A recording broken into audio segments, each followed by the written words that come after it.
Narwal ID blast मामले में जिस आतंकी को गिरफ्तार किया गया है वो कई और धमाके करने की फिराक में था। सत्य कहेंगे, सत्य लिखेंगे, सत्य चलेंगे। नमस्कार दोस्तों, मैं हूं दीपक सिंह, दैनिक समाचार से। नरवाल आईडी ब्लास्ट मामले में जिस आतंकी को गिरफ्तार किया गया है वो कई और धमाके करने की फिराक में था। जम्मू शहर में खुले में धमाका करता, भीड़ भाड़ के इलाकों में प्लान ये था कि भीड़ भाड़ के इलाकों में धमाका करता।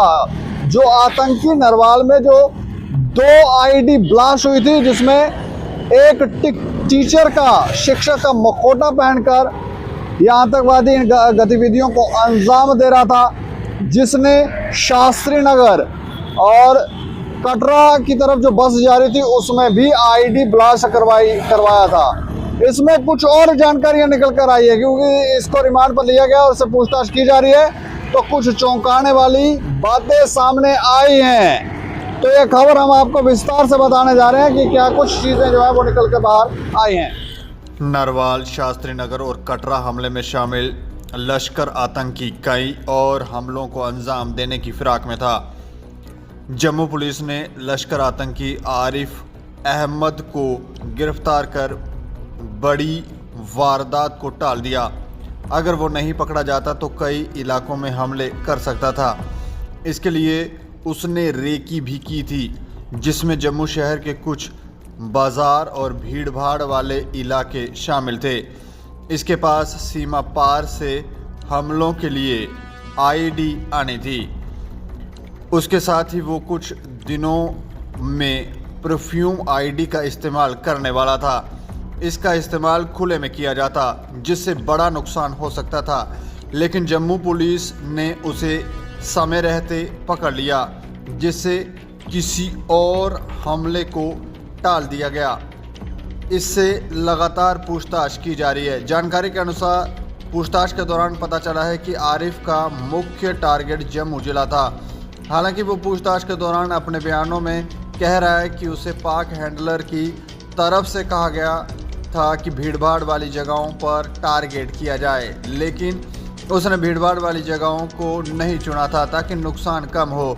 पुलिस उसकी इस बात पर विश्वास नहीं कर रही है, क्योंकि नरवाल में उसने 2 शक्तिशाली आईडी लगाई थी। अगर उसे कम नुकसान पहुंचाना था तो फिर उसने एक साथ 2 आईडी क्यों लगाई।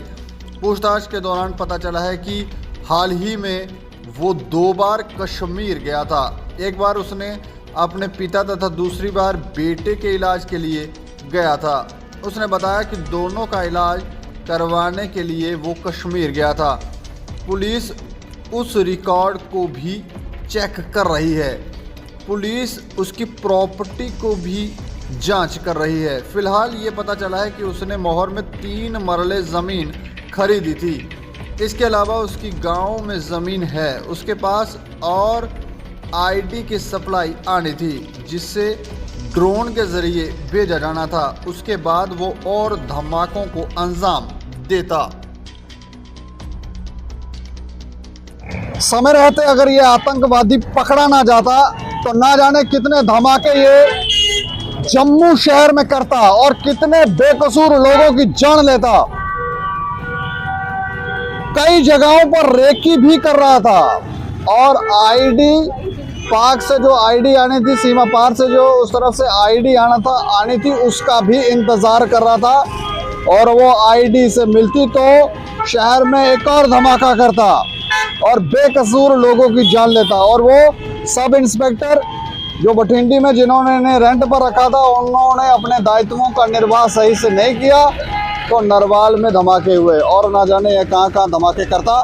लेकिन समय रहते ये गिरफ्त में आ गया है और अब ऐसा लगता है जम्मू कश्मीर पुलिस को कि शायद आगे इस तरह के धमाके नहीं होंगे, लेकिन कई इस तरह के और भी लोग होंगे और भी आतंकवादी होंगे जो इस तरह के कार्य कर रहे होंगे, यहाँ पर सक्रिय होंगे। और जिस तरह से ये अपने परिवार के साथ या पत्नी के साथ शादी करके टीचर का मुखौटा पहन के स्कूल में पढ़ा रहा है, तो इस तरह के और भी लोग होंगे जो इस तरह की गतिविधियाँ कर रहे होंगे और ना जाने कहाँ ये प्लांटेड है।